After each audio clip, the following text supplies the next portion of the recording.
I opened the door to my wife's company's lavish party with a gift in hand, only to see my wife's rich CEO on one knee proposing to my wife. "Will you leave your poor impotent husband and marry me?"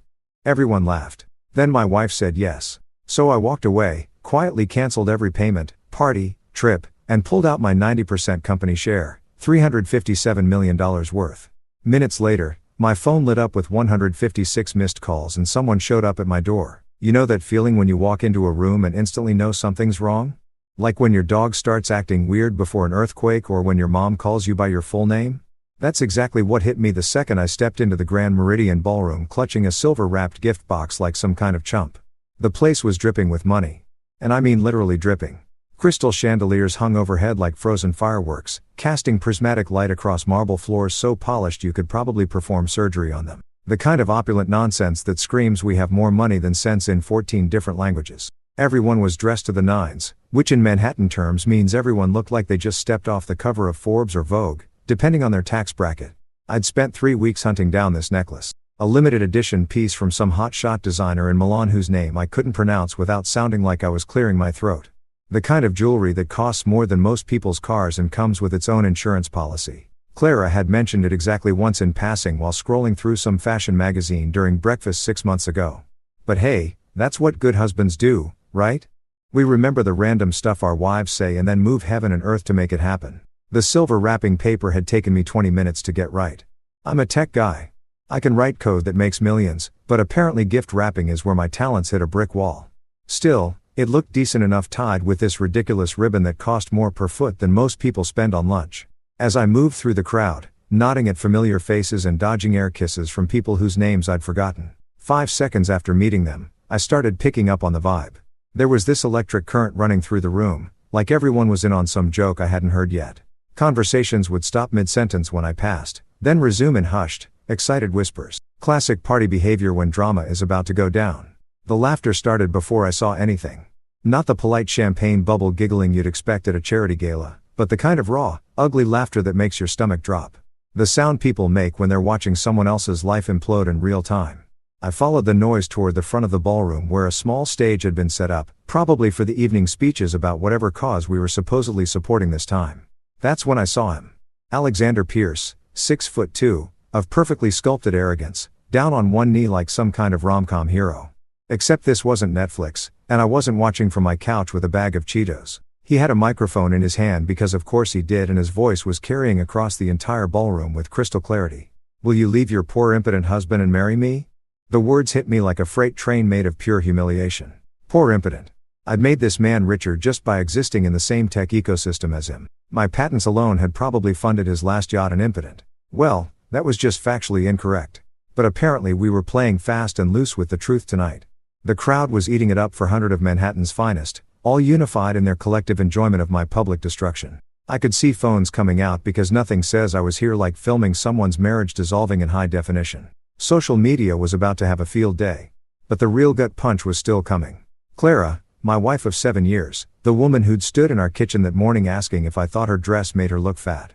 The same person I'd bought a ridiculously expensive necklace for, looked down at Pierce with this smile I'd never seen before. Not the smile she gave me when I brought her coffee in bed, or the one she wore during our wedding photos. This was something else entirely, something that made my chest feel like someone had reached in and scooped out everything important. "Yes," she said clear as day, loud enough for the microphone to catch. The roar that followed was deafening. Applause, cheers, whistles, like they'd just witnessed the Super Bowl touchdown instead of the systematic destruction of my life. I stood there still holding that stupid gift box, watching my wife accept a proposal from another man while hundreds of people celebrated like it was the entertainment highlight of their year. Pierce stood up, swept Clara into some dramatic Hollywood kiss, and the crowd went absolutely wild. Someone near me actually hooped. Another person started a slow clap that quickly became thunderous applause. I felt like I was watching it all happen to someone else, like I'd accidentally walked into the wrong movie theater and couldn't find the exit. The smart play would have been to storm out, maybe throw the gift box at Pierce's perfectly styled head. Definitely cause some kind of scene that would at least give me the satisfaction of ruining their moment. That's what they were expecting. Hell, that's what they were hoping for. Nothing entertains rich people quite like watching someone else lose there in public. But here's the thing about being in tech for 15 years. You learn to play the long game. You learn that the best revenge isn't served hot. It's served methodically, systematically, And with the kind of precision that would make a Swiss watchmaker weep with joy. So, instead of giving them the meltdown they wanted, the dramatic confrontation they were all secretly recording on their phones, I did something that probably confused the hell out of everyone in that room. I turned around. No shouting, no scene, no thrown objects or dramatic declarations. I just pivoted on my heel like I was leaving a particularly boring board meeting and started walking toward the exit. The gift box stayed firmly in my hands because damned if I was going to leave behind a 3 salaries worth of Italian craftsmanship for these vultures to pick over. The crowd's energy shifted as I moved. You could feel the confusion rippling through the room like a wave. This wasn't the script they'd expected. Where was the rage? The tears? The public breakdown that would give them something to gossip about for months. I kept walking past the champagne fountain that probably cost more than most people's annual rent, past the ice sculptures that were already starting to melt under the heat of everyone's anticipation, past the string quartet that had stopped playing to watch the drama unfold. My footsteps echoed on the marble, steady, deliberate, completely unbothered. Behind me, I could hear Pierce trying to restart the party atmosphere. His voice booming through the microphone about love conquering all and new beginnings. Classic CEO move. When in doubt, give a speech. But even his practiced charisma couldn't quite cover the awkward energy I'd left in my wake. The doorman, different guy than usual, probably hired special for tonight, opened the massive brass doors for me with a look of professional confusion. I nodded my thanks and stepped out into the cool Manhattan night, where the city's honest chaos felt refreshingly real compared to the manufactured drama. I just escaped. My Uber was already waiting. I called it the moment I heard Pierce's voice on that microphone because I may be a lot of things, but stupid isn't one of them. The driver glanced at me in the rearview mirror as I settled into the back seat, probably wondering why someone was leaving such a fancy party so early, still clutching a silver gift box like it contained the secrets of the universe. Rough night? He asked, because Uber drivers in New York have apparently never met a personal boundary they couldn't cross. Getting better by the minute, I told him and meant it. As we pulled away from the Grand Meridian, I caught a glimpse of the ballroom through the massive windows. The party was back in full swing. Pierce and Clara probably already planning their future while the crowd celebrated their successful humiliation of the guy who just walked out. They thought they'd won something tonight. Poor bastards had no idea what was coming. The gift box sat in my lap, still perfectly wrapped, still unopened. Inside was a necklace that Clara would never wear, bought by a husband who apparently no longer existed. But that was fine. I had other plans for my money now. Better plans. Plans that didn't involve funding my own public humiliation or buying jewelry for women who thought poor and impotent were accurate descriptions of the man who'd built their entire lifestyle from scratch. The city lights blurred past the window as we headed uptown. And for the first time in months, I felt something I'd almost forgotten. Clarity. Tonight had been a gift in its own twisted way. Clara and Pierce had just handed me the justification I needed to do what I'd been too polite, too civilized, too stupidly loyal to do before. They wanted to play games with my life. Perfect. I'd been playing games since before Pierce learned how to tie his first necktie, and I'd never lost one yet. The real party was just getting started. My penthouse felt different when I walked in. Not physically, the same ridiculously expensive furniture Clara had insisted on was still there. The same pretentious art pieces that cost more than most people's houses were still hanging on the walls like silent judgments. But the energy had shifted. The place felt lighter somehow, like someone had finally opened a window in a room that had been slowly suffocating for years. I tossed the silver gift box onto the kitchen counter without ceremony, letting it land with a satisfying thud next to a bowl of fruit that probably cost $50 because everything in our scratched that my life had to be organic, artisanal, and Instagram worthy. The necklace could stay wrapped forever for all I cared. Maybe I'd turn it into a paperweight or a very expensive reminder of my own stupidity. The marble countertops gleamed under the recessed lighting, reflecting my face back at me in a dozen different angles. I looked tired, which made sense considering I'd just watched my marriage implode in front of Manhattan's social elite. But underneath the exhaustion, there was something else. Something that looked suspiciously like relief. I poured myself 3 fingers of Macallan, the good stuff. The bottle Claire always told guests was Michael's little hobby. Like collecting 25-year-old scotch was equivalent to building model trains in the basement. Tonight, it wasn't a hobby. Tonight, it was medicinal. The burn felt good going down. Honest in a way that nothing else had been for months, maybe years. I'd been lying to myself for so long about what my marriage had become that I'd forgotten what truth actually tasted like. Turns out it tastes like expensive whiskey and vindication. My office was at the far end of the penthouse, past the living room that looked like it belonged in Architectural Digest and the dining room we'd used maybe 6 times in the past year. Clara preferred eating out, being seen, she called it. Networking, she claimed, though I'd started to suspect her networking involved a lot more one-on-one meetings with certain billionaire CEOs than I'd originally thought. The office was the only room in the place that was actually mine. Clara had decorated everything else with the help of some hotshot interior designer whose name she dropped constantly, but my office was off limits. Dark wood, leather chairs, shelves lined with actual books instead of decorative spines, and most importantly, a safe built into the wall behind a painting of the Brooklyn Bridge. Because even my safe had to have some style. According to my wife, I sat down at my desk, the same one I'd bought when Clara Jin was still operating out of a cramped office space in Soho. Back when Clara was still impressed by my entrepreneurial spirit, instead of embarrassed by my lack of social connections. The wood was scarred from years of late nights, coffee rings, and the occasional moment of frustration when code refused to cooperate. Real wear, honest wear, not the fake distressing you pay extra for at overpriced furniture stores. The safe opened with a series of beeps, and I pulled out the black leather folder that had been sitting there for 3 years, untouched, but not forgotten. The label read primary assets in my own handwriting, applied with a label maker on one of those nights when I couldn't sleep, and decided to organize my life like it was a filing cabinet. Clara had laughed at me for it. Who needs paper anymore, Michael? Everything's digital now. Turns out the guy who built his company from the ground up and didn't trust the cloud with his most important documents needs paper. The guy who remembered that lawyers love paper trails and judges prefer physical evidence needs paper. The guy who saw his wife making eyes at other men at charity galas for the past 6 months needs paper. I opened the folder and spread the contents across my desk like I was dealing a very expensive hand of poker. Every document told a story, and together they told the story of how a 24-year-old kid from Queens with a computer science degree and too much ambition had built something worth $357 million. The original incorporation papers for Clarigan Technologies filed 7 years ago when I was still naive enough to think love and business mixed well. My signature, Clara's signature, and a witness signature from my college roommate who'd driven over at midnight to make it official. Clara owned 49%. I owned 51%. Seemed fair at the time. Seemed romantic.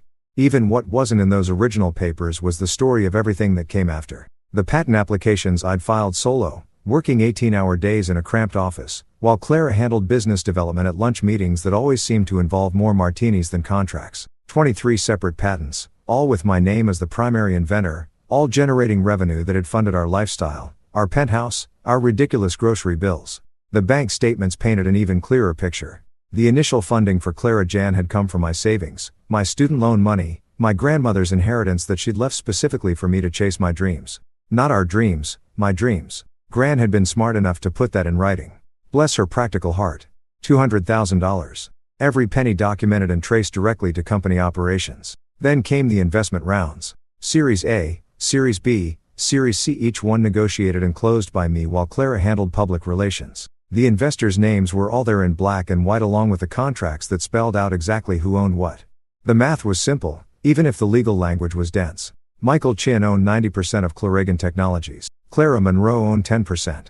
Mostly as a gesture of marital goodwill that was looking pretty stupid in hindsight. I pulled out my laptop and opened the company's financial management system. The same system I designed, the same one Clara had never bothered to learn how to use. Too complicated, she'd always said that's what we pay accountants for. Except we didn't pay accountants to make executive decisions about where our money went. And the system required seal authorization for any transfer over $10,000. Guess who had been happily clicking approve on vacation packages, designer shopping sprees, and mysterious consulting fees without reading the fine print? The first stop was easy, the company travel account. Clara and Pierce had a business retreat scheduled for next week in the Caribbean. Business retreat, right? Because the best place to discuss quarterly projections is obviously a 5-star resort where the only quarterly thing anyone cares about is how many mojitos they can fit into 15 minutes of poolside networking. 2 clicks, 1 authorization code, and suddenly Alexander Pierce was going to be vacationing alone. The resort booking, the first-class flights, the mysterious spa package that cost more than most people's rent. All of it canned with the cold efficiency that only comes from truly excellent software design. Next up, the party. Tonight's little humiliation spectacular at the Grand Meridian hadn't been cheap. The ballroom rental, the catering, the flowers, the string quartet, the ice sculptures. Everything had been charged to Clarigan's corporate events account, which according to the receipts had been Clara's idea of a networking opportunity that would enhance the company's profile in the community. Well, mission accomplished, honey. The company's profile was definitely enhanced, just not in the way you were hoping. Stop payment orders are beautiful things when you know how to file them properly. Each vendor got the same automated message. Payment canceled due to unauthorized use of corporate funds. The florist, the caterer, the venue, even the photographer who'd probably captured my moment of public humiliation in high-definition glory. All of them were about to discover that networking events don't pay for themselves. But the real nuclear option was sitting right there in front of me, glowing on my laptop screen like the business equivalent of a big red button marked "Do Not Press." The operational account, $357 million, managed by executive override, requiring my personal authorization for any withdrawal over $50,000. Clara thought she was the CEO. The board thought she was the CEO. Hell, half the tech blogs in Manhattan thought she was the CEO. But being the public face of a company and actually running it are two very different things. And the difference is usually measured in who controls the money. I built multiple fail-safes into the system, partly because I'm paranoid and partly because I'd watched too many startups get destroyed by internal politics. Every major decision required two signatures, mine and Clara's. Every financial transfer needed executive authorization. Every change to company structure needed board approval. It was bulletproof, assuming both executives were operating in good faith. Turns out good faith is harder to find than I'd thought. The freeze took exactly 30 seconds to implement. One dialog box, one confirmation screen, one final click, and suddenly Clarigan Technologies was operating under emergency financial protocols. No transfers, no payments, no access to operational funds without direct authorization from the primary stakeholder. That would be me, in case anyone was wondering. My phone started buzzing almost immediately. Text messages, missed calls, voicemails piling up like digital snow. Clara's name flashed on the screen, then Pierce's, then numbers I didn't recognize, but could probably guess. The party was probably still going strong, but somewhere in the Grand Meridian Ballroom, someone was getting very bad news about their credit cards. I turned the phone face down and poured another scotch. Outside, Manhattan glittered like a circuit board. Millions of lights representing millions of lives. Most of them more honest than the one I'd been living for the past few years. The city never slept, which was perfect because I had a feeling I'd be up for a while. The folder sat open on my desk, papers scattered like evidence in a crime scene, which in a way they were. Clara and Piss had committed the perfect crime. They'd stolen my life, my dignity, and my trust, all while making me pay for the privilege. But they'd made one crucial mistake. They'd assumed that being married to someone meant you owned them. That signing a few papers made you equal partners regardless of who did the actual work. They'd forgotten that in business, like in code, the person who builds the system gets to decide how it runs. And I was just getting started. I woke up at dawn feeling better than I had in months, which probably says something deeply concerning about the state of my marriage. Sorry, former marriage, but I wasn't in the mood for self-analysis. The morning light streaming through my floor-to-ceiling windows felt different somehow, cleaner, like someone had finally washed away months of accumulated from the glass. My phone looked like it had survived a digital apocalypse. 47 missed calls, 83 text messages, and enough voicemails to fill a small novel about betrayal, panic, and what I could only assume was a lot of very creative swearing. Clara's name dominated the call log like a desperate ex trying to explain why she'd keyed your car. Followed by Pierce, our CFO Janet Morrison, 3 different board members, and because this nightmare couldn't get any more surreal, my mother-in-law, Donna Monroe. Calling me was like receiving a personal invitation to my own execution. That woman had never liked me, never thought I was good enough for her precious daughter, never missed an opportunity to mention how much more successful Piss was at dinner parties. The fact that she was calling now, probably to gloat about last night's public humiliation, was just the cherry on top of this whole show Sunday. I turned the phone face down and went to make coffee instead. Real coffee, not the pretentious single-origin small-batch artisanal nonsense that Clara insisted on buying from some hipster cafe in Brooklyn where they charged $15 for what was essentially hot bean water with an attitude problem. Just good old-fashioned dark roast that could wake the dead and didn't require a thesis on terroir to justify its existence. The kitchen felt enormous without Clara's morning routine cluttering it up. No yoga mat spread across the marble floors. No blender full of whatever green smoothie was trending on her Instagram feed that week. No passive-aggressive notes about whose turn it was to replace the water filter. Just me, my coffee, and the satisfying silence of a life that was finally my own. I'd spent the night doing math, which sounds boring until you realize that math, when applied correctly, can be the most devastating weapon in the world. Clara thought she destroyed me last night, but she'd actually just handed me the justification I needed to use every legal tool in my considerable arsenal. The numbers didn't lie. I own 90% of a company worth more than some small country's GDP, and I just locked down every penny of it. The best part, it was all completely legal, bulletproof. Actually, I'd learned a long time ago that the difference between revenge and justice is usually just a matter of paperwork. And I'd always been very, very good at paperwork. My phone buzzed again. This time it was Patrick from the front desk, which meant someone was downstairs trying to get up to see me. Given the current state of my social calendar, this couldn't be good news. Morning, Mr. Chun. Patrick's voice crackled through the intercom with the kind of professional concern that only comes from years of dealing with Manhattan's elite during their various personal crises. Got a young lady down here. Elena Vargas says she works for your wife. He paused, clearly searching for diplomatic language. She's pretty upset, sir. Elena, Clara's assistant, 26 years old, fresh out of Columbia with an MBA she'd probably never get to use because she'd hitched her wagon to the wrong star. Smart kid, but with terrible judgment in employers. I felt a little bad about what was probably happening to her right now. She'd gotten caught in the crossfire of a war she didn't even know was being fought. Send her up, Patrick. Thanks. I had just enough time to put on actual clothes. Apparently, greeting crying employees in pajamas sends the wrong message about professional boundaries before Elena burst through my front door like a hurricane made of panic and designer handbags. She looked exactly like someone who'd just discovered that her boss's seemingly perfect life was actually a house of cards built on quicksand. Her usually immaculate hair was escaping from its ponytail. Her makeup was smudged like she'd been crying for hours, and she was clutching a Starbucks cup with the desperate intensity of someone who'd already had way too much caffeine and was about to have more anyway. Mr. Chun, thank God you're here, she babbled, words tumbling over each other like water through a broken dam. There's been some kind of technical glitch with the company accounts and nobody can access anything.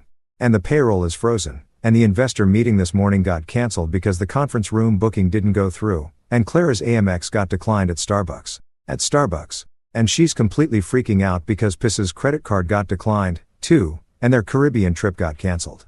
And Elena, I interrupted, holding up a hand. Breathe. She sucked in a lung full of air like she'd been underwater, then looked at me with the kind of desperate hope that people usually reserve for emergency room doctors or tax attorneys. Can you fix it?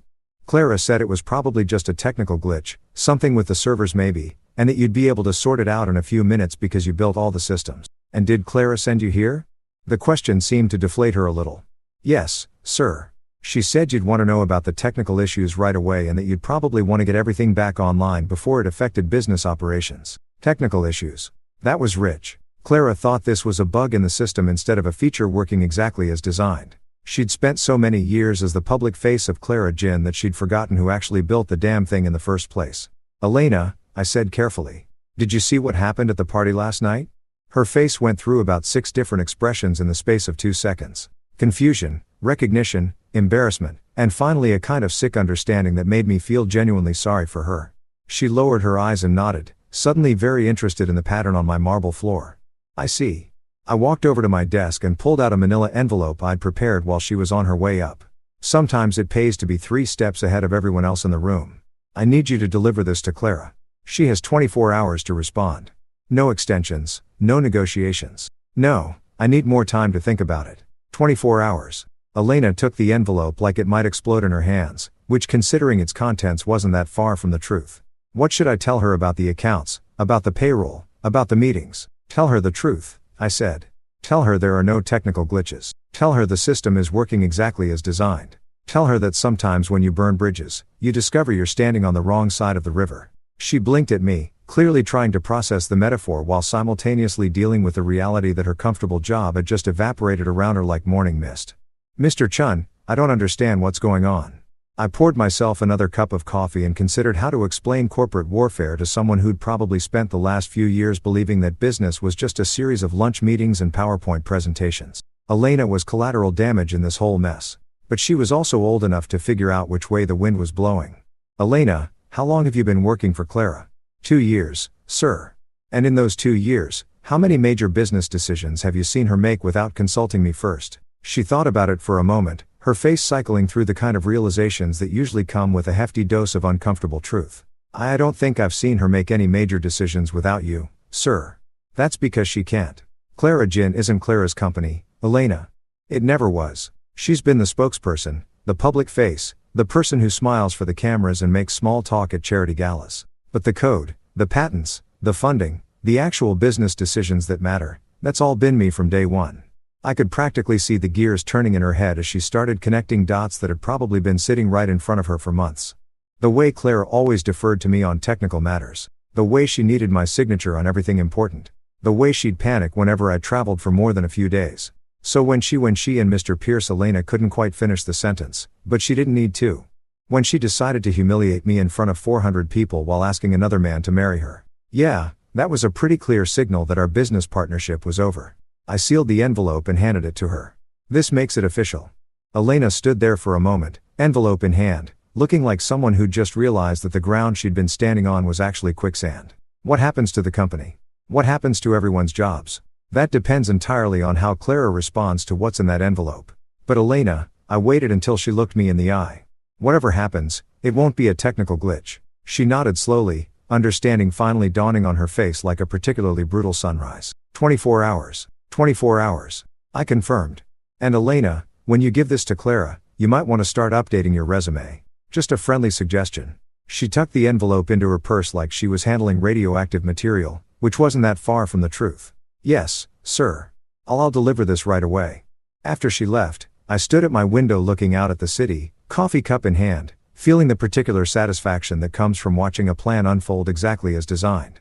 Somewhere across town, Clara was probably still convinced that this was all some kind of mistake, some technical problem that could be fixed with a phone call or maybe a really good IT consultant. She was about to learn the difference between being the face of a company and actually owning it. The timer had started, 24 hours and counting. After Elena left with that envelope clutched in her trembling hands like a diplomatic pouch containing nuclear launch codes, I sat down at my laptop and did what I do best. I wrote code. Except this time, instead of algorithms and user interfaces, I was coding Clara's new reality line by line, clause by clause, with the kind of mathematical precision that had made me millions and was about to unmake her entire world. The legal pad in front of me looked innocent enough. Just yellow paper and black ink. The same tools lawyers have been using to destroy lives for centuries. But what I was drafting wasn't just a contract. It was a masterpiece of strategic warfare disguised as corporate restructuring. Every sentence was a scalpel. Every paragraph a surgical strike designed to cut away the cancer that my marriage had become while leaving the healthy tissue of my company intact. I started with the nuclear option because why dance around the inevitable? Clara Monroe resigns as Chief Executive Officer of Clarigen Technologies, effective immediately upon signature of this agreement. Simple, direct, and about as subtle as a brick through a window. No graceful transition period, no face saving, stepping down to pursue other opportunities. Just a clean amputation of the infected limb. Clara had spent 7 years building her identity around being a tech CEO, even though she couldn't code her way out of a paper bag with a team of MIT graduates and an unlimited coffee budget. She loved the title, the respect it commanded at dinner parties, the way people's voices changed when she introduced herself as the head of a multi-million-dollar company. Watching her lose that was going to be almost as satisfying as watching Pierce try to explain to his investors why his newest acquisition just evaporated like morning mist. Next up, Alexander Pierce is permanently banned from any business involvement, consulting arrangements, or contractual relationships with Clarigen Technologies or any of its subsidiary companies. I took extra time crafting that one, making sure the language was airtight enough to survive any legal challenge Pierce's army of lawyers might throw at it. The man who'd humiliated me in front of Manhattan's elite was about to discover that public embarrassment was a luxury that came with a very expensive price tag. Pierce probably thought he was getting a 2-for-1 deal. Clara and her company, a ready-made empire handed to him on a silver platter along with a grateful wife who'd never asked too many questions about his business practices. Surprise, the only thing you're getting is a front row seat to watching your new fiancé's life implode in real time. The third clause was where things got personal. Michael Chin assumes the roles of Chief Executive Officer and Financial Oversight Director with unlimited veto power over any corporate expenditure exceeding $10,000. Translation: every coffee purchase, every lunch meeting, every designer handbag Clara tried to pass off as a business expense would now require my personal approval. I'd spent years watching our company credit cards get treated like some kind of magical money fountain that never ran dry. Spa treatments disguised as wellness consultations, shopping sprees labeled as market research, vacations that somehow qualified as industry networking events. All of it funded by algorithms I'd written during 18-hour coding marathons, while Clara handled the creative side of the business from various 5-star resorts. The fourth term was where the math got really interesting. Clara Monroe agrees to repay the sum of $357 million in structured installments over a period of 3 years, beginning 30 days from the date of this agreement. I'd done the calculations 3 times to make sure I had it right. Every penny she'd spent, every dollar she'd wasted, every cent that had funded her lifestyle while I built the actual business, all of itemized, categorized, and ready for collection. $357 million. The number had a beautiful symmetry to it, like a piece of mathematical poetry written in corporate legalese. It represented every late night I'd spent debugging code while she attended charity galas. Every weekend I'd worked while she got spa treatments. Every vacation I'd missed while she worked with Manhattan's social elite. The fifth clause was about truth-telling, which seemed appropriate given the circumstances. Clara Monroe will issue a public statement within 72 hours acknowledging Michael Chun as the founder, primary architect, and majority stakeholder of Clarigen Technologies, including full credit for all proprietary algorithms, patent applications, and strategic business decisions made between 2018 and 2025. 7 years of taking credit for my work. 7 years of letting tech journalists write articles about her visionary leadership while I stayed in the background like some kind of corporate ghostwriter. The woman who could barely use Excel without calling it support had somehow become the face of cutting-edge artificial intelligence development. Time to set the record straight with the kind of public correction that would make Wikipedia editors weep with joy. Clause number 6 was about lifestyle adjustments. All corporate benefits previously extended to Claire Monroe are hereby terminated, including but not limited to private jet access, unlimited corporate credit cards, executive assistant services, and preferential media access arrangements. No more first-class flights to conferences where she'd give speeches about innovations she didn't understand. No more corporate cards that magically paid for everything from groceries to vacations to that ridiculous monthly flower arrangement that cost more than most people's car payments. No more Elena running around Manhattan handling the 1,000 tiny details that made Clara's life run smoothly while she took credit for everyone else's work.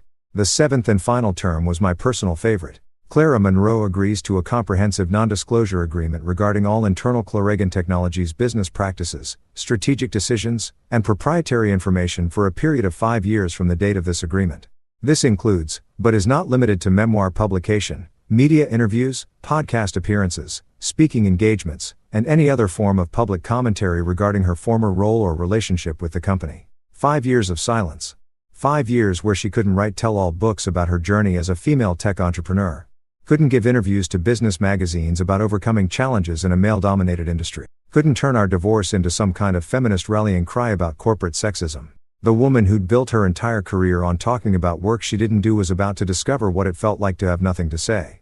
I read through the terms one more time, checking each clause for loopholes, ambiguities, or emotional language that might give Clara's lawyers something to work with. The document was clean, professional, and utterly devastating. Exactly what you'd expect from someone who'd spent 15 years learning that the difference between winning and losing in business was usually just a matter of reading the fine print. The beauty of it was that everything was completely legal. Harsh, maybe career-ending, definitely, but legal.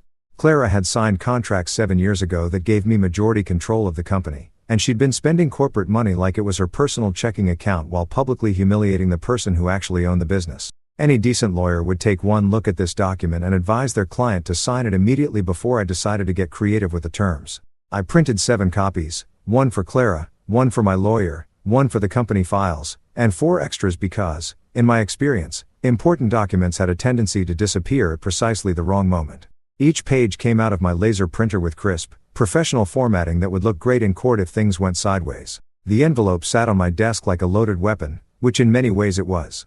Inside was the complete restructuring of Clara's life. The mathematical precision of justice served with corporate efficiency. She'd spent the last 12 hours thinking this was all some kind of technical glitch, some temporary inconvenience that could be fixed with the right phone call, or maybe a romantic gesture designed to smooth things over. Poor Clara had no idea that she wasn't dealing with a technical problem. She was dealing with a comprehensive solution to the problem of being married to someone who thought public humiliation was an acceptable form of entertainment. I sealed the envelope with the kind of satisfaction that usually came with shipping a perfect product or solving an impossible coding problem. Elena would deliver this to Clara. Clara would read it with whatever was left of her morning coffee and then the real negotiations would begin. Except there wouldn't be any negotiations. There would just be acceptance signatures and the systematic dismantling of everything she thought she'd built on the foundation of my work. The clock on my computer showed 11:47 a.m. Clara had until 11:47 a.m. tomorrow to sign these papers and begin her new life as a private citizen with a very large debt and a very small future. 24 hours and counting. Time to see if she was better at math than she'd ever been at actual business. I'd been expecting the knock since about 10 o'clock, which was roughly when Clara would have finished her 3rd bottle of wine and moved past the "this is just a misunderstanding" phase into full-blown panic mode. What I hadn't expected was for her to wait until 11:30 p.m. which showed either remarkable self-control or a desperate attempt to find some other solution before resorting to begging her soon-to-be ex-husband for mercy. The pounding on my door wasn't the polite, measured knock of someone who still had their dignity intact.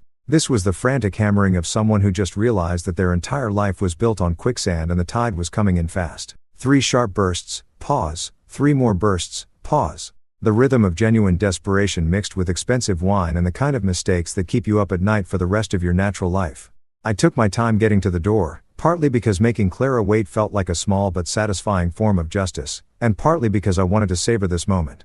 For 7 years, she'd held all the power in our relationship. The social connections, the public recognition, the ability to make me feel like a supporting character in my own life. Tonight, the tables had finally turned, and I was going to enjoy every second of watching her realize it. When I opened the door, Clara looked like she'd been hit by a tornado made entirely of consequences. Her perfectly styled hair was disheveled, escaping from whatever expensive updo she'd worn to impress Pierce's social circle. Her makeup, usually applied with the precision of a professional artist, was streaked down her cheeks in mascara rivers that told the story of several hours worth of crying.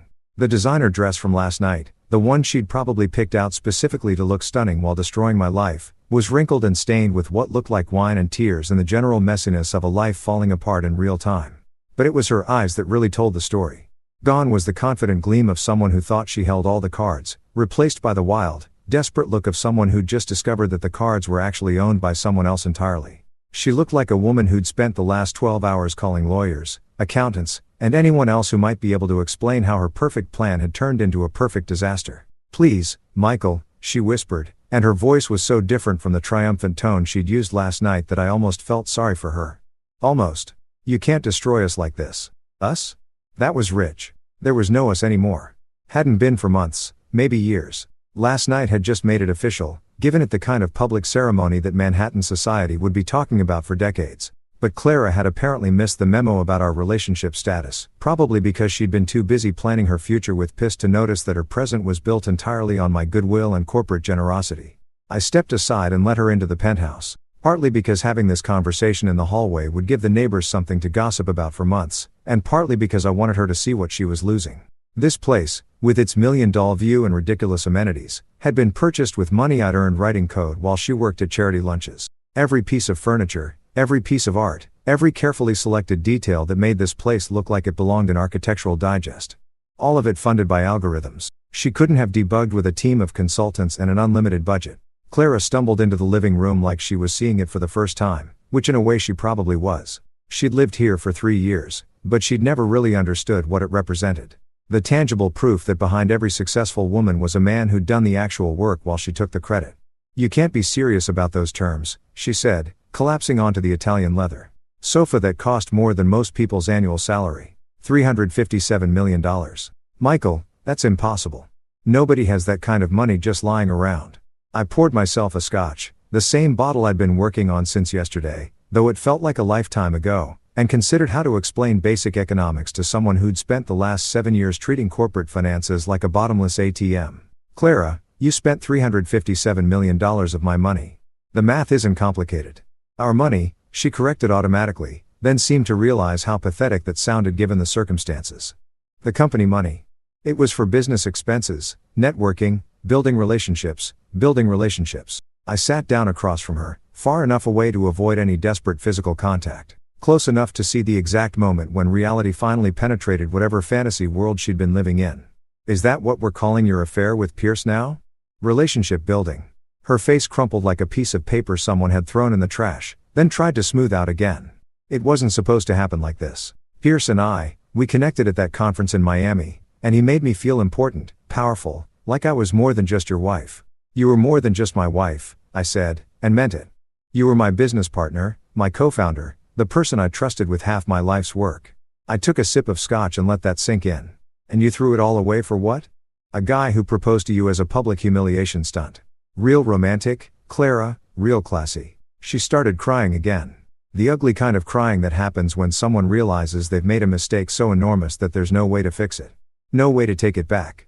No way to pretend it never happened. "I never meant for it to go that far. Piss said it would be fun, a way to make you realize how much you needed me. He said you'd fight for me, that you'd make a scene, that it would prove how much you cared. So, this was all some kind of test." I laughed, but there wasn't any humor in it. "You destroyed our marriage in front of 400 people to see if I'd put on a show for your entertainment." "It wasn't like that," she started, but I cut her off. "It was exactly like that, Clara.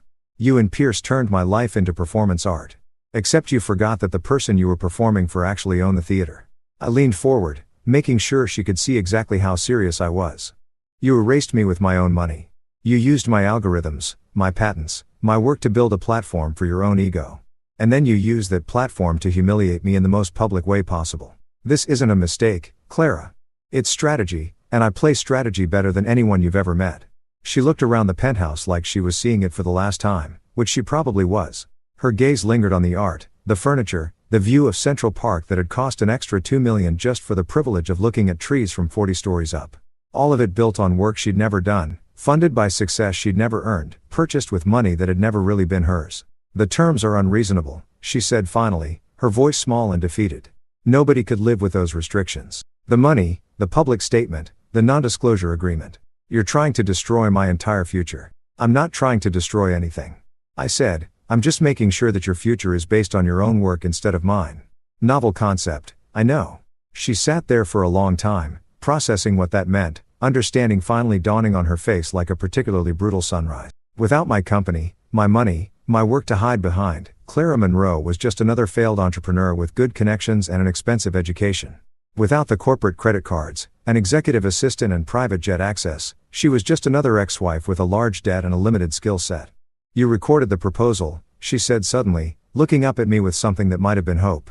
That video, if it gets out, it would destroy Pierce, too. His investors, his board, they'd crucify him for the publicity. You could use it as leverage, force him to help me pay the settlement. I pulled out my phone and showed her the video I'd taken last night. Pierce on one knee, the crowd laughing, her saying yes with that smile I'd never seen before. The whole thing captured in high definition, ready to go viral with the press of a button.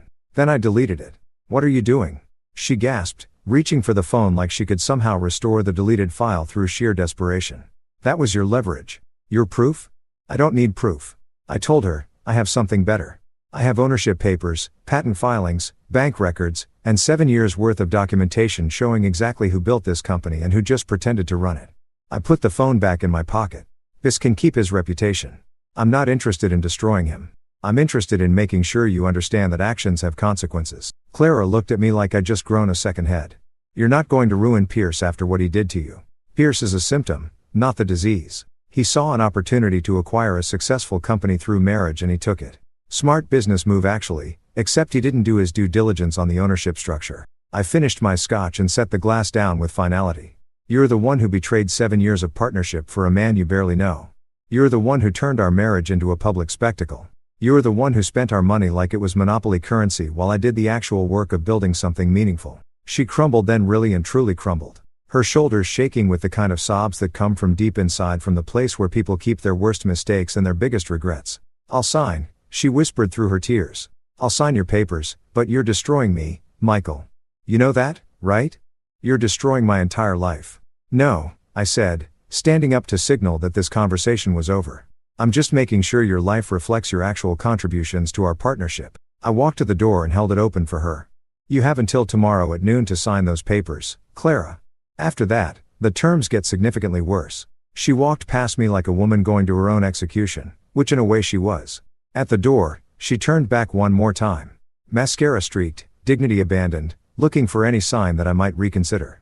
That this might all be some elaborate negotiation tactic that could still be resolved with the right combination of tears and promises. This isn't you, Michael, she said. This cold, calculated revenge, it's not who you are. You're right. I told her and closed the door. It's who I've become, and frankly, I like him better than the guy who let you spend 7 years taking credit for his work. The penthouse felt different after she left. Lighter, cleaner, like someone had finally opened all the windows and let the stale air escape. I poured another scotch and stood at the window, looking out at Manhattan's glittering skyline, feeling something I hadn't felt in years. Peace. The kind that comes from finally matching your actions to your principles, from stopping the pretense that being nice was more important than being honest. Clara had less than 12 hours to sign those papers. And for the first time since this whole mess started, I was genuinely curious to see what she'd choose. Friday morning hit Manhattan like a freight train made of caffeine and corporate anxiety. And I was dressed for war. Navy blue Tom Ford suit, Italian leather shoes that cost more than most people's rent, and a tie that Clara had bought me for our 5th anniversary back when she still pretended to care about the details that made a marriage work. The irony of wearing her gift to her professional execution wasn't lost on me. But then again, I'd always appreciated good symbolism. The elevator ride to the 43rd floor felt longer than usual, probably because I was sharing it with 3 junior executives who kept glancing at me like I was carrying a bomb, which in a way I was. The bomb was made of legal documents and mathematical precision, but it was still going to level everything these people thought they knew about corporate hierarchy at Clarigen Technologies. The glass-walled boardroom looked like a fish tank full of very expensive, very nervous fish. 12 board members sat around a conference table that had cost more than some people's houses, each one trying to look calm while simultaneously calculating how this morning's meeting was going to affect their stock options, their reputations, and their ability to explain to their spouses why they'd backed the wrong horse in what was obviously a very complicated game of corporate chess. Janet Morrison, our CFO, was shuffling papers at the head of the table like she was dealing cards in the world's most expensive poker game. She'd been with the company for 4 years, had an MBA from Wharton, and a nervous habit of clicking her pen when she was stressed. This morning, the pin clicking sounded like a metronome counting down to an execution. Clara sat at the far end of the table, as far away from me as the room's geometry would allow. She looked like she'd spent the night in a blender set to career destruction. Pale, hollow-eyed, wearing a black dress that was probably supposed to look professional, but mostly just made her look like she was attending her own funeral, which in a corporate sense she was. The signed papers sat in a manila envelope in front of her. Every page initialed, every clause accepted, every term agreed to. With the resigned desperation of someone who'd finally realized that they'd been playing poker with someone who owned the entire casino, she'd beaten my noon deadline by exactly 17 minutes, which showed either impressive efficiency or the kind of panic that makes people sign documents without reading them twice. I walked to my seat with the deliberate pace of someone who knew that every eye in the room was calculating angles, measuring distances, trying to figure out exactly how much power had just shifted and in which direction. The soft sound of my footsteps on the marble floor was the only noise in a room full of people who'd suddenly realized that everything they thought they knew about this company was about to be rewritten. "Good morning," I said, settling into my chair with the kind of calm that comes from holding all the cards in a game where everyone else is still trying to figure out what game they're playing. "Thank you all for being here on such short notice." The board members exchanged glances like they were at a tennis match and couldn't figure out who was serving next. These were smart people, investment bankers, tech executives, former CEOs who'd built and sold companies worth more than some country's GDP.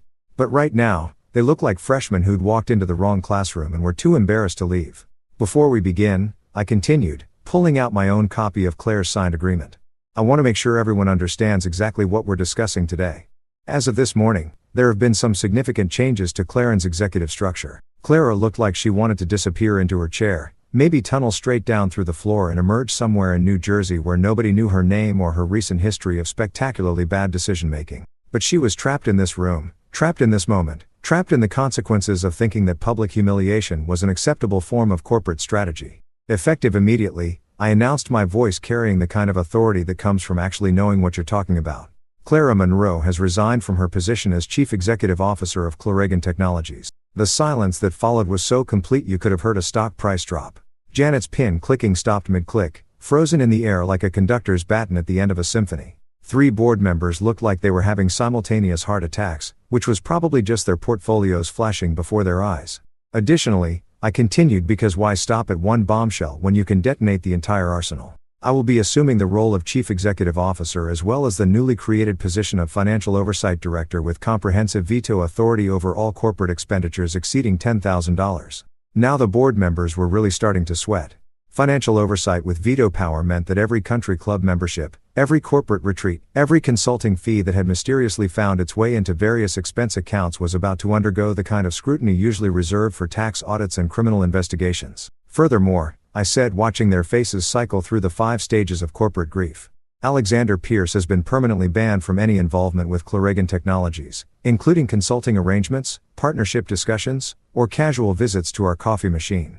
That last part was my own addition, not technically in the legal documents, but I felt it was important to establish the scope of Pierce's banishment. The man who'd proposed to my wife as a form of public entertainment was about to discover that some theaters don't allow return engagements. Clara finally found her voice, though it came out as more of a croak than actual human speech. I need to make a statement." She stood up slowly like someone who'd aged about 10 years in the past 48 hours and looked around the room at faces that had once smiled at her with professional respect and were now regarding her with the kind of cautious sympathy usually reserved for traffic accidents and natural disasters. "I want to acknowledge," she began, her voice cracking like thin ice under pressure, "that Michael Chun is the founder, primary architect, and majority stakeholder of Clarigen Technologies. He developed our core algorithms, filed our patents, and made the strategic decisions that built this company into what it is today. The board members were now looking back and forth between us like they were watching a very expensive, very slow-motion car crash. This wasn't just a resignation. This was a complete confession. The corporate equivalent of pleading guilty to charges of taking credit for someone else's work while spending their money on personal luxury. I was the public face of the company, Clara continued, each word seeming to cost her something essential. But Michael was always the actual CEO. The algorithms that power our AI systems, the patents that protect our intellectual property, the business model that generates our revenue. All of that came from his work, his vision, his funding. Janet Morrison looked like someone had just explained quantum physics to her using interpretive dance. She'd been the CFO for 4 years and had apparently never bothered to check who actually owned the company she was helping to run. The other board members were doing the kind of mental calculations that happen when smart people realize they've been fundamentally wrong about something important for a very long time.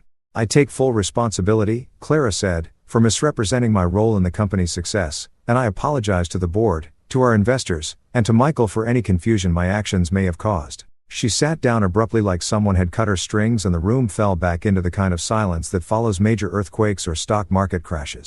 Everyone was waiting to see what would happen next. What other revelations might be coming, how much more of their understanding of reality was about to be revised. I stood up and walked to the whiteboard at the front of the room, picking up a marker that probably cost more than most people spend on office supplies in a year. Let me show you some numbers that might clarify the situation. The math I wrote on that board told the story of 7 years in corporate shorthand revenue generated by Michael Chin's patents, $847 million. Corporate expenses authorized by Clara Monroe, $357 million. Actual business decisions made by Clara Monroe without Michael Chin's input, 0. Actual lines of code written by Clara Monroe, also 0. These numbers represent the foundation of Clarigen Technologies, I said, turning back to face a room full of people who were finally understanding what they'd been looking at for the past 4 years. Clara has been an excellent spokesperson, a talented networker, and a very effective public representative, but she has never been the CEO in any meaningful sense of that title. I walked back to my seat and pulled out the operational account access cards that I printed that morning. As of right now, I'm lifting the emergency financial freeze that's been in place since Wednesday night.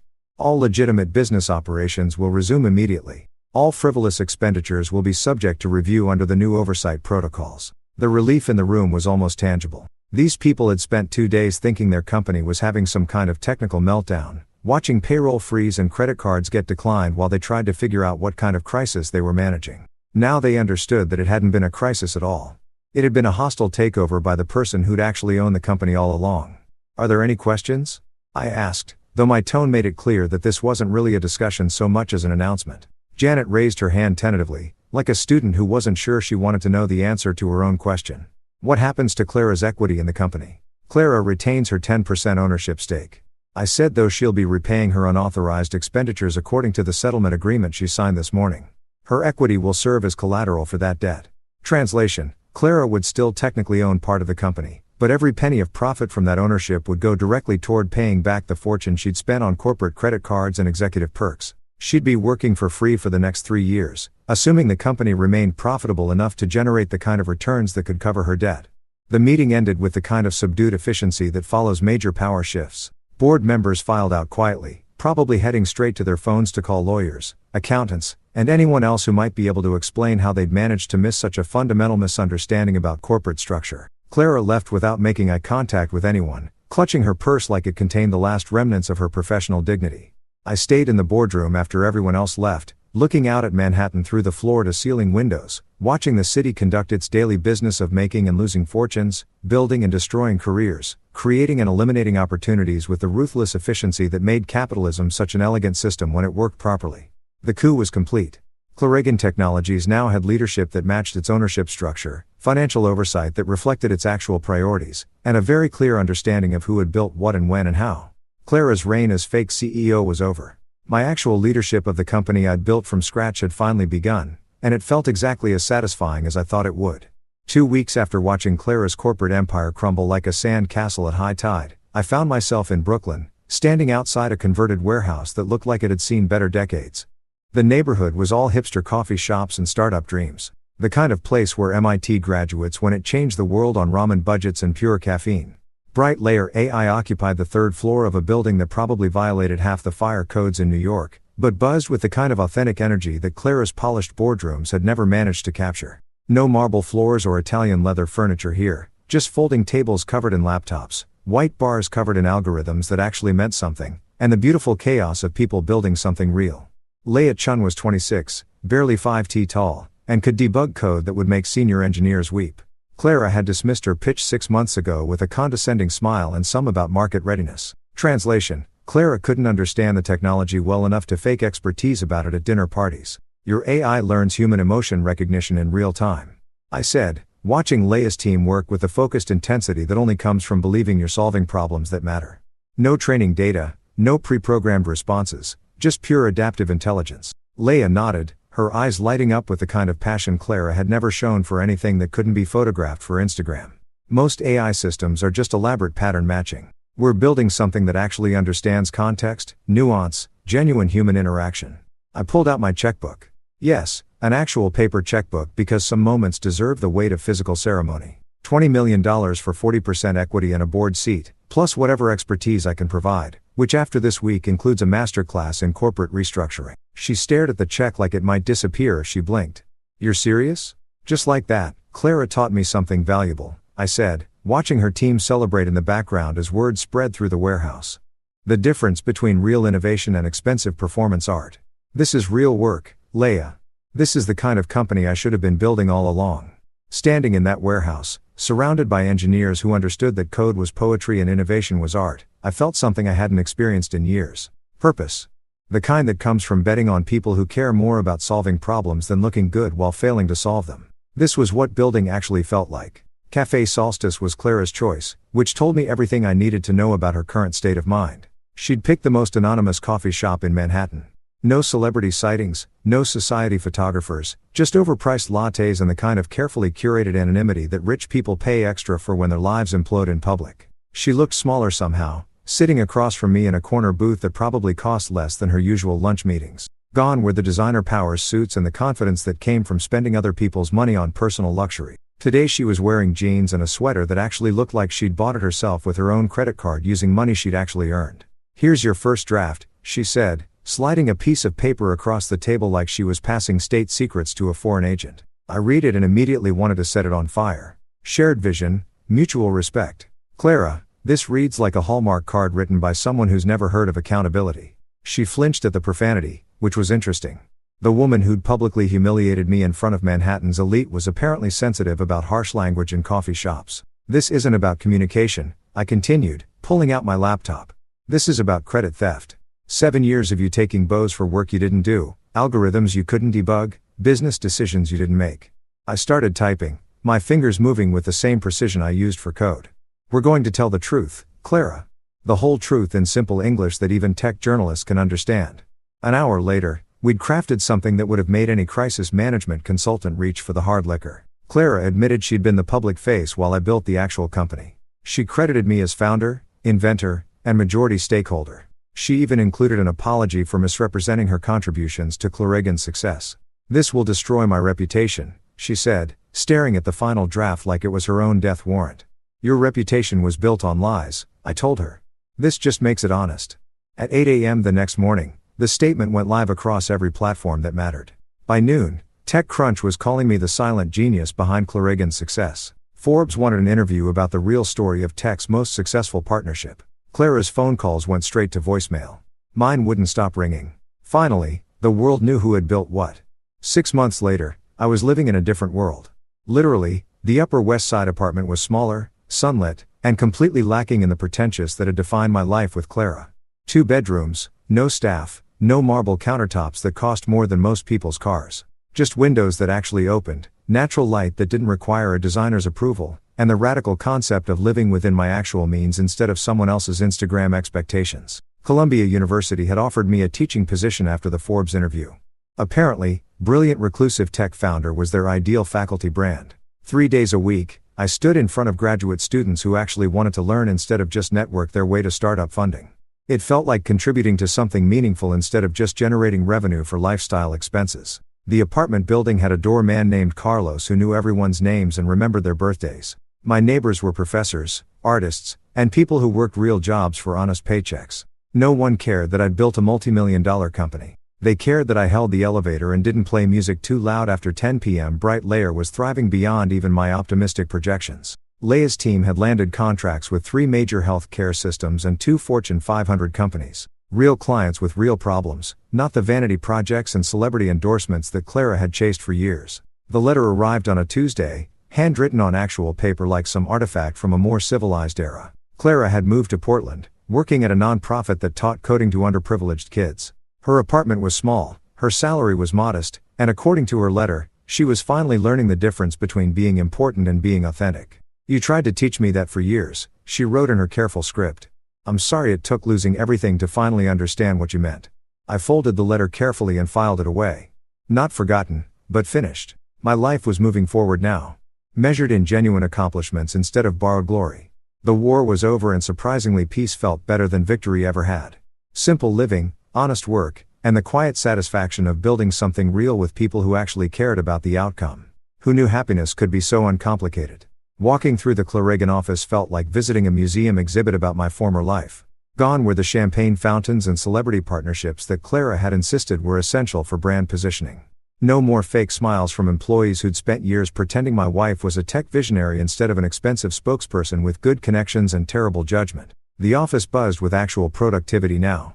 Lean teams building real solutions. Engineers solving problems that mattered. Developers writing code that would still be elegant 10 years from now.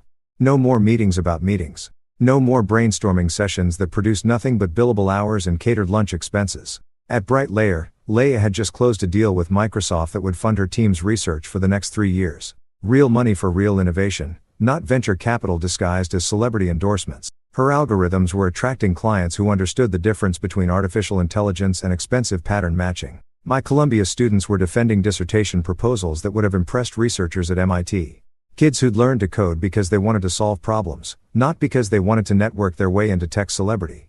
Watching them present their work reminded me why I'd started programming in the first place. The pure joy of making something elegant work perfectly. Back home, I brewed coffee in my own kitchen and looked out at Central Park through windows that opened to actual fresh air. No staff, no pretense, no performance art disguised as domestic life. Just the quiet satisfaction of living honestly, working meaningfully, and choosing my own priorities instead of funding someone else's ego. The war was over.